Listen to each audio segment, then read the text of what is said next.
यूं ही नहीं ताज ताज बन जाता है। शिल्पकारों का हुनर और चुनिंदा संगमरमर ताज को नायाब बनाते हैं। कुछ ऐसे ही चुनिंदा जगहों से बस खास ही चुनकर लाता हूँ। कतरे कतरे को मैं हीरे सा परखता हूँ। यूं ही नहीं मैं रजनीगंधा बन जाता हूँ। अमेरिकी मीडिया तो ट्रंप के अफलातून फैसले को पहले ही क्रिटिसाइज कर रहा था। शटडाउन के बाद कह रहा है कि ट्रंप ने लुटिया ही डुबो दी। इसके पीछे 4 बड़े फैक्टर रहे। पहला टैरिफ ब्लंडर, दूसरा नोबेल सरेंडर, तीसरा शटडाउन फेज और चौथा महान बनने का क्रेज।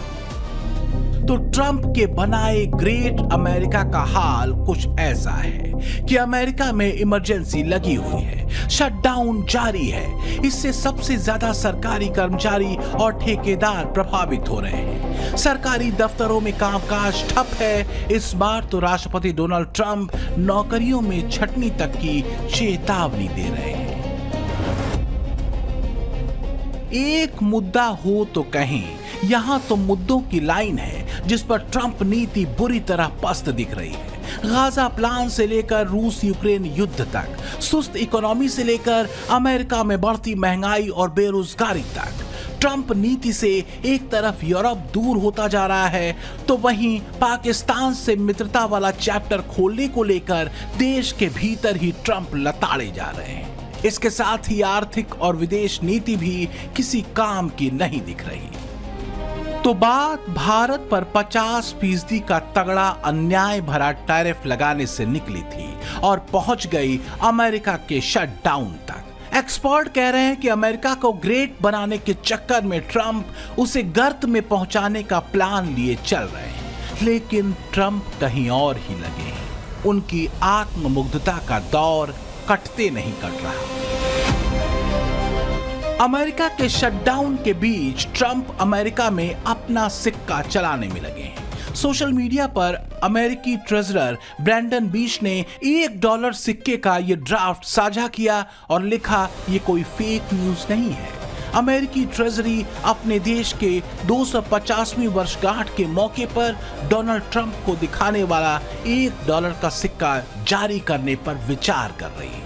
और तब याद आता है अमेरिका के पूर्व राष्ट्रपति बराक ओबामा का वो बयान जो इसी हफ्ते उन्होंने यूके में दिया था। तो क्या बराक ओबामा ने ट्रंप और उनकी बेचैनी की वजह को सही सही पढ़ लिया? कहा तो यही जा रहा है। एक और भूत है जो ट्रंप का पीछा नहीं छोड़ रहा, वो है नोबेल शांति सम्मान। लोग तो यहां तक कहते हैं कि ट्रंप की आत्ममुग्धता उनके नोबेल मांगने, उसके लिए गिड़गिड़ाने और फिर धमकाने तक उन्हें ले आई है। अंग्रेजी में एक शब्द है नार्सिज्म। इसका मतलब होता है आत्ममुग्धता। मतलब बस हम ही हम हैं, दूसरा कोई कुछ है ही नहीं। कुछ लोग कहते हैं कि ट्रंप इसी नार्सिसिज्म के शिकार है। उन्हें ऐसे ही लोग पसंद हैं जो उनकी हां में हां मिलाएं। अब नोबेल वाला चस्का ही देख लीजिए। मतलब एकदम बच्चे जैसी हालत हो गई है भाई साहब की। हाल ये हो गया कि खुद के लिए नोबेल की पैरवी करते ट्रंप अब ये तक कहने लग गए कि मुझे नोबेल नहीं मिला तो ये अमेरिका का बड़ा अपमान होगा। मतलब हाल ये है कि अमेरिकी भी मुंह दबा के हंस रहे हैं भाई कि क्या ही हीरा चुन लिया हमने इस बार। सम्मान भी छीन लेगा बंदा, लेकिन ट्रंप को कोई फर्क ही नहीं पड़ता। दुनिया के सामने 2 बड़ी तस्वीरें हैं, एक ट्रंप और उनकी पॉलिसी की, दूसरी मोदी और उनकी नीति। एक एक कर दुनिया के देश ट्रंप प्लान को रिजेक्ट कर रहे हैं। खुले तौर पर भारत के साथ ट्रेड करने का ऐलान कर चुके हैं।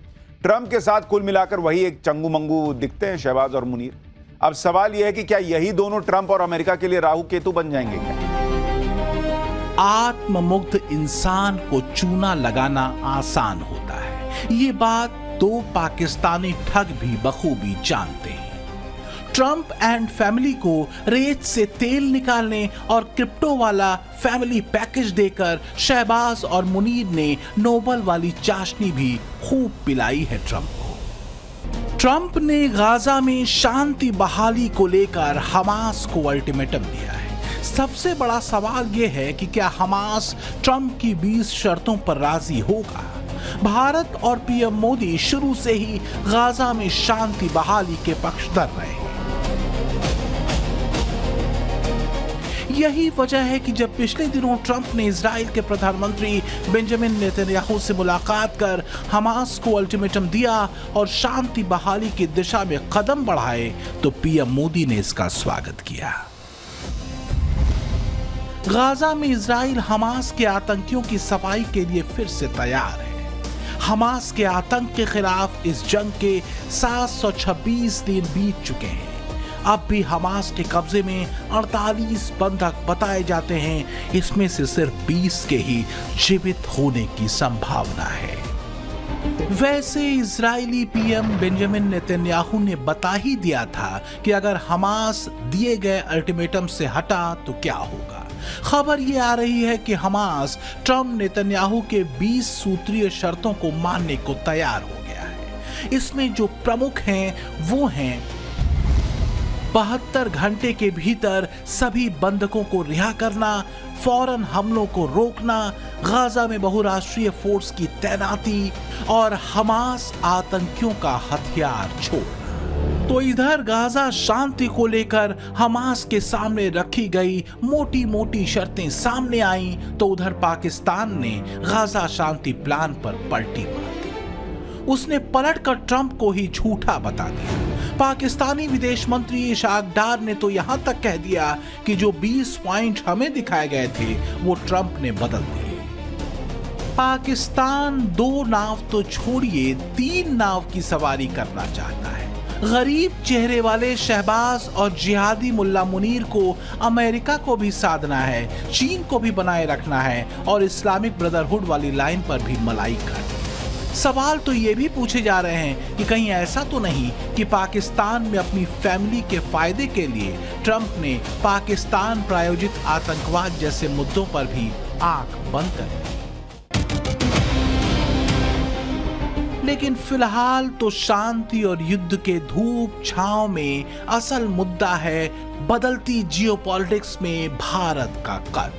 मोदी की वो नीति जो ट्रंप की अनीति के समानांतर दुनिया को स्थायी शांति की तरफ ले जाने की उम्मीद देती है, जो धौंस या दादागिरी के बजाय सबको साथ लेकर चलने और सबके बढ़ने का सूत्र है।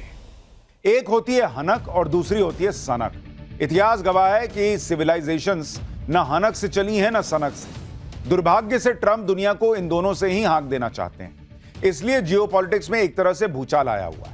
आतंकवाद और ट्रेड को लेकर अमेरिकी नीति को ट्रंप ने अपने सनक में पूरी तरह बदल कर रख दिया। नतीजे सामने आने शुरू हो चुके हैं और इन सब के बीच दुनिया की निगाहें टिकी हैं भारत और पीएम मोदी के हर एक रुख पर। क्या इसलिए क्योंकि मोदी नीति में कहीं दुनिया को परस्पर शांति, समृद्धि और सहयोग की गारंटी दिखती है? इस महीने के अंत में आसियान शिखर सम्मेलन होने वाला है। हालांकि भारत की भागीदारी पर अभी अंतिम निर्णय नहीं हुआ है, लेकिन खबर है कि पीएम मोदी की कुआलालंपुर यात्रा की तैयारियां चल रही हैं। मलेशिया में अमेरिकी राष्ट्रपति ट्रंप को भी बुलाया गया है, जिससे मोदी और ट्रंप की मुलाकात की संभावना बन रही है। दूसरी तरफ रूसी राष्ट्रपति पुतिन के भारत दौरे की तारीख भी तय हो चुकी है। कहा जा रहा है कि पुतिन 5 और 6 दिसंबर को पीएम मोदी से मिल सकते हैं। पुतिन ने एक बात और कह दी कि जो ट्रंप को बड़ी चिढ़ा देगी, वो ये कि रूस भारत के साथ अपने व्यापार असंतुलन को बैलेंस करना चाहता है। उन्होंने कहा कि रूस भारत के फार्मास्यूटिकल्स और एग्रो प्रोडक्ट्स को खरीदने पर विचार कर रहा है। बहुत मुमकिन है कि यह डील पुतिन के दौरे पर फाइनल हो भी जाए।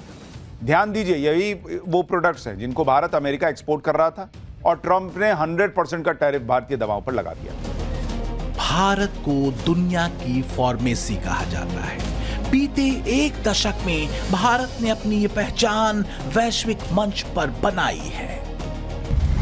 भारत का फार्मा मार्केट अभी करीब 55 से 66 अरब डॉलर के बीच है, जिसके 2030 तक करीब 120 से 130 अरब डॉलर पहुंचने की संभावना है। भारत अमेरिका को करीब 30.38 अरब डॉलर के फार्मा प्रोडक्ट निर्यात करता है। भारतीय करेंसी में ये फार्मा एक्सपोर्ट हर साल करीब 2,59,658 करोड़ रुपए का है। इसमें कोई शक नहीं कि 100% का टैरिफ भारतीय फार्मा कंपनियों के लिए मुश्किल खड़ी कर सकता है, लेकिन बहुत ज्यादा नहीं, क्योंकि जेनरिक दवाएं बनाने वाली कई भारतीय कंपनियों की प्रोडक्शन यूनिट अमेरिका में ही है। दूसरी तरफ चीन ने भारत के दवा उत्पादों पर 30% आयात शुल्क को घटाकर उसे शून्य कर दिया है। चीन के आयात शुल्क शून्य करते हुए अपना बाजार खोलने से भारतीय फार्मा कंपनियों को बड़ी राहत मिलेगी। उन्हें दुनिया की दूसरी सबसे ज्यादा आबादी वाले चीन के बड़े बाजार में समान अवसर और बेहतर पहुंच मिलेगी। ट्रंप की ट्रेड वाली सनक और इससे दुनिया की राजनीति को प्रभावित करने के ट्रंप के दांव को पीएम मोदी ने बहुत पहले समझ लिया था। चीन के साथ बेहतर होते संबंध उसी दिशा में एक कदम थे, जिसका असर दिख रहा है। तो वहीं पीएम मोदी ने भारत और भारत के लोगों के लिए भी जियोपॉलिटिकल बदलावों के बीच एक सूत्र बार बार दोहराया है। दुनिया में हमारा कोई बड़ा दुश्मन नहीं है। सच्चे अर्थ में अगर हमारा कोई दुश्मन है तो वो है दूसरे देशों पर हमारी निर्भरता। विश्व में शांति, स्थिरता और समृद्धि के लिए दुनिया की सबसे बड़ी आबादी वाले देश को आत्मनिर्भर बनना ही होगा। हम दूसरों पर आश्रित रहेंगे तो हमारा आत्मसम्मान भी चोटिल होगा। मोदी देश के स्वाभिमान और भारतीयों के आत्मसम्मान के साथ किसी भी कीमत पर समझौता करने वाले नहीं। भारत अपने रुख पर कायम था, है और रहेगा। जिस मित्रता से ट्रंप को चिढ़ है, जिस देश से भारत अपनी परंपरागत मैत्री निभा रहा है, उस देश के राष्ट्रपति पुतिन भारत आने के लिए बेकरार हैं। अपने मित्र पीएम मोदी से मुलाकात करने के लिए बेसब्र हैं। पुतिन का भारत और रूस के बीच ट्रेड को लेकर एक बड़ा प्लान है, जिससे वो अपनी दिसंबर यात्रा में पीएम मोदी से डिस्कस करने वाले हैं। मतलब साफ है, ट्रंप के टैरिफ की हवा निकलना तय है। इस प्लान के तहत पुतिन की कोशिश ट्रंप टैरिफ की वजह से भारत को होने वाले नुकसान को कम करना है। इस प्लान के तहत रूस भारत के साथ अपने ट्रेड इम्बैलेंस को ठीक करेगा। दरअसल भारत रूस से बड़ी मात्रा में क्रूड ऑयल खरीद रहा है, हथियार भी खरीदता है, लेकिन भारत बदले में रूस को उतना एक्सपोर्ट नहीं करता, जिस वजह से दोनों देशों में ट्रेड इम्बैलेंस है। पुतिन ने अपनी सरकार को इस बारे में एक प्रपोजल तैयार करने को कहा है, ताकि भारत के साथ ट्रेड इम्बैलेंस को कम किया जा सके। पुतिन ने कहा कि ट्रेड इम्बैलेंस को हटाने के लिए रूस ज्यादा एग्रीकल्चरल प्रोडक्ट्स और मेडिसिन भारत से खरीद सकता है। पुतिन ने बेलारूस का एग्जाम्पल देते हुए कहा कि भारत के साथ रूस का ट्रेड टर्नओवर $63 बिलियन है, बेलारूस के साथ $50 बिलियन, जबकि भारत की जनसंख्या 150 करोड़ है और बेलारूस की 1 करोड़। ये उदाहरण देते हुए पुतिन ने माना कि ऐसे कई सेक्टर्स हैं जिसमें ट्रेड को बढ़ाने की बहुत गुंजाइश है। तो असली ट्रेड मोदी कर रहे हैं, जिसका सूत्र सीधा है, भरोसे और विश्वास का, परस्पर समृद्धि का। ट्रंप की चिढ़ इसी बात से है कि दुनिया भर में ट्रेड का ठेका तो उन्हें लेना था, लेकिन कस्टमर कहीं और जा रहा है। यूक्रेन रूस युद्ध पर पुतिन के ठेंगा दिखाने के बाद ट्रंप अब रूस की इकोनॉमी पर पर्चा बांट रहे हैं। तो डोनाल्ड ट्रंप दूसरे देशों की अर्थव्यवस्था को लेकर सर्टिफिकेट बांट रहे हैं। पिछले दिनों उन्होंने भारत की इकोनॉमी को डेड बताया था, जिसे सुनकर देश के भीतर भी कुछ लोगों के चेहरे पर उजाले की चमकार आ गई थी।